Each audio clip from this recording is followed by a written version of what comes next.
Students often struggle when asked to provide oral citations and speeches for classes.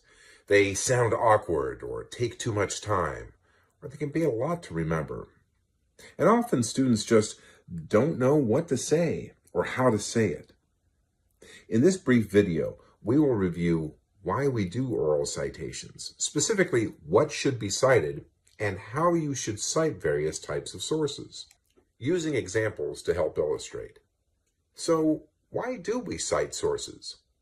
The most important reason is to avoid plagiarism. Plagiarism is taking someone else's work or ideas and passing them off as your own.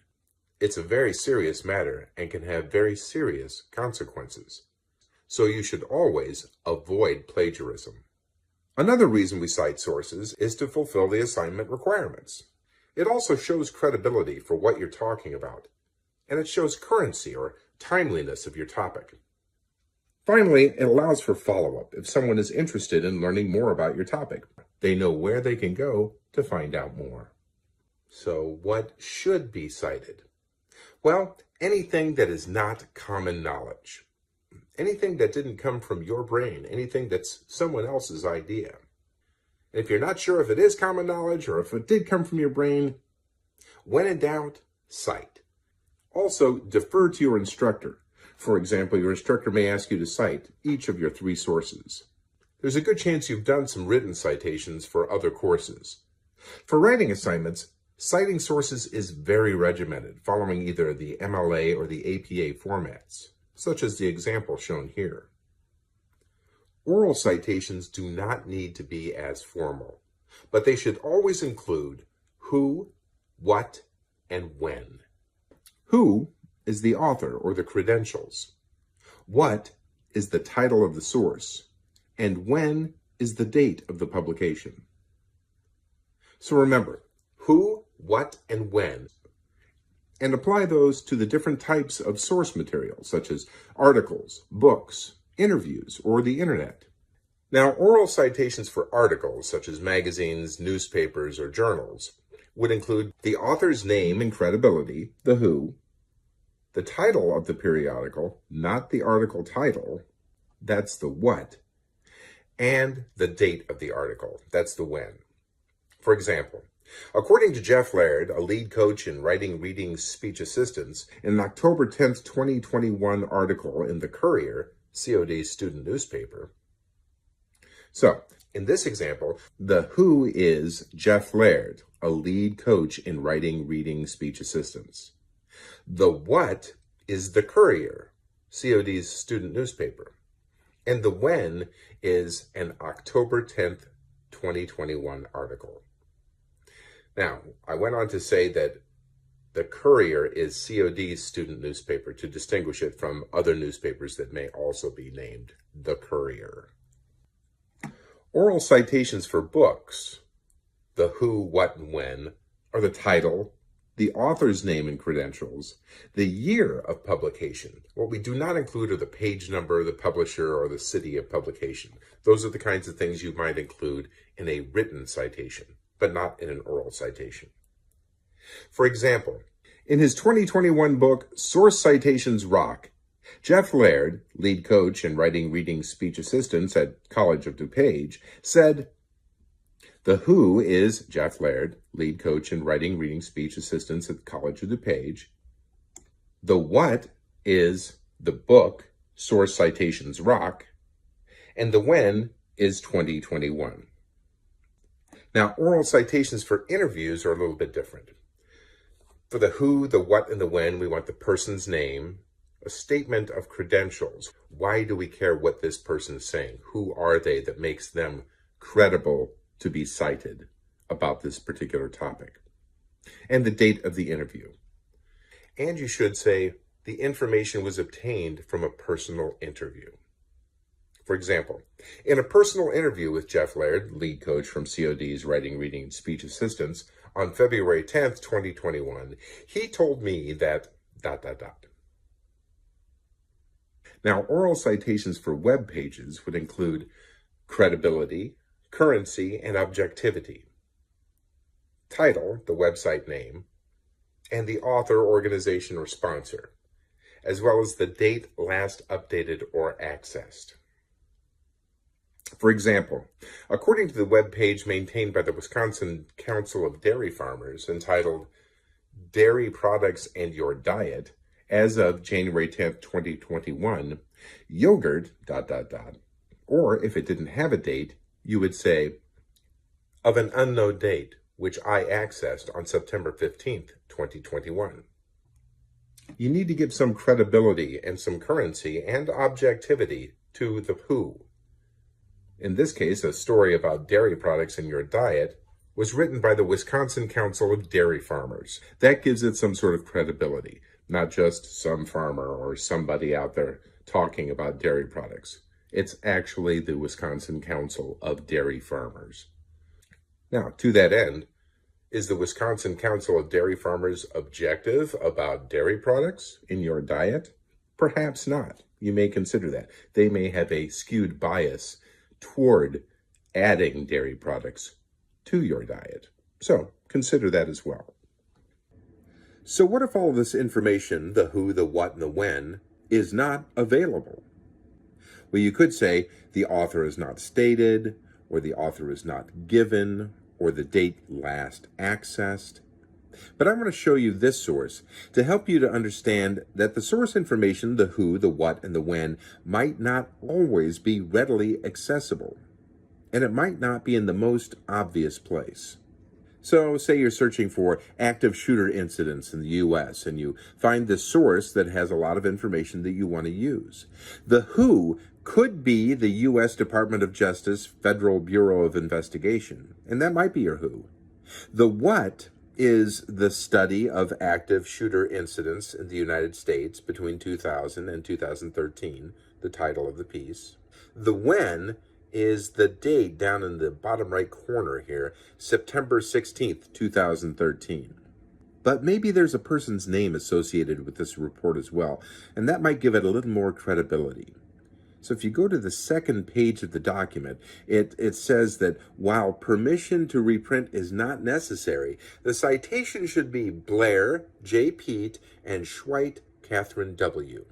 So sometimes you have to scroll to the next page or get a little more creative in digging for your information. There's nothing wrong with saying the Department of Justice's FBI as the who. But adding the actual names gives it a little more information, which provides a little more credibility. Now, you always want to include the who, what, and when. You want to include each one of those, even if you have to say the author was not given or the date last accessed. Don't leave out any one of those three. Now let's discuss print versus online versus web. This can be a little confusing. An example of a print source is if I read an article in the Lombardian, and I'm citing the article that I read in this newspaper, then this is a print source. You list whatever format the source was in when you accessed it. In this case, print, because it's a hard copy, and this matters when you do your MLA or APA reference page. If you get a book off a shelf in the library, that is a print source as well. Online is an electronic version of items that originally existed in hard copy.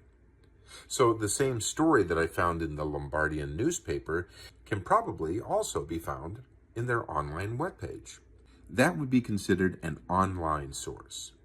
Online means that it is information that originally existed in print format, but you sourced it from an online source. Another example would be if you're referencing an ebook. There's a hard copy of that book, but you accessed it electronically online. Databases are usually online sources. Now, there is a journal that exists in print format, but usually it's easier to access the information online. Web sources exist in online format only. There is no hard copy version. This distinction is important because often instructors may say to you that you have one online or website source. What they mean typically, but defer to your instructor, is that you can have one web source. And the reason for that is print and online sources usually have more checks and balances, ensuring that the information is factual, current, credible. and relevant. Anyone can create a website and put on it any information without any oversight to ensure that the data is factual or credible. Websites are good for pre-research like Wikipedia or Google to find leads to actual credible sources. But when you're making citations in your speech, you should list the verified sources that you eventually find. Primary sources versus secondary sources. Saying, according to an FBI study, versus, according to an FBI study cited in the January 10th, 2019 Time magazine article by Jane Doe. The primary source is the FBI study. The secondary source is Jane Doe's article in Time magazine.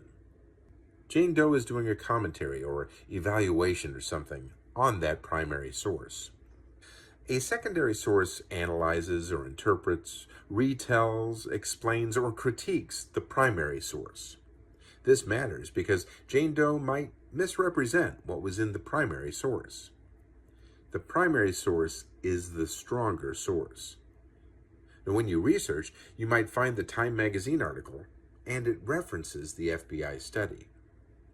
The primary source is the first-hand account, so it's usually going to be the better source, and you cite it differently because you want to know that Jane Doe is actually reporting it for Time magazine from the primary source of the FBI study. Now let's discuss the difference between quoting versus paraphrasing. Quoting is a word-for-word copy of what was in the original, and you want to make sure that you attribute the quotation to the original author. Paraphrasing is when you take what was written in the original source and you put it in your own words. A paraphrase still needs to be credited to the original author, the original person who came up with the idea. The only reason you really need to use quoting is when that person said it better than you could possibly say it yourself. It was said so beautifully and eloquently the first time. Often people have direct quotation after direct quotation after direct quotation because they don't really trust themselves to put it in your own words. Now, it's okay to paraphrase, and it is something that you should employ. But keep in mind that you still got those ideas from someone else, and you want to make sure that you cite them appropriately. The library has some really great resources available to you. There's information available on the library's webpage that tells you how to cite the sources using both APA and MLA formats. The librarians work hand in hand with the Speech 1100 faculty to come up with this speech research page. It tells you about some of the research fundamentals, where you can go to find informative speech research and persuasive speech research, as well as where there are different current topics that could help you if you're having a hard time selecting your topic for a speech. Research Fundamentals tells you where you can locate sources and evaluate sources to tell if it's a good source or not. These are just some of the great resources that are available to you at the COD library. If you have any specific areas where you need help, please visit us in Reading, Writing, Speech Assistance. We're part of the Learning Commons on the main campus, and you can schedule one-on-one meetings with our coaching staff to discuss oral citations or any other assistance you may need with reading, writing, or speech. Thanks.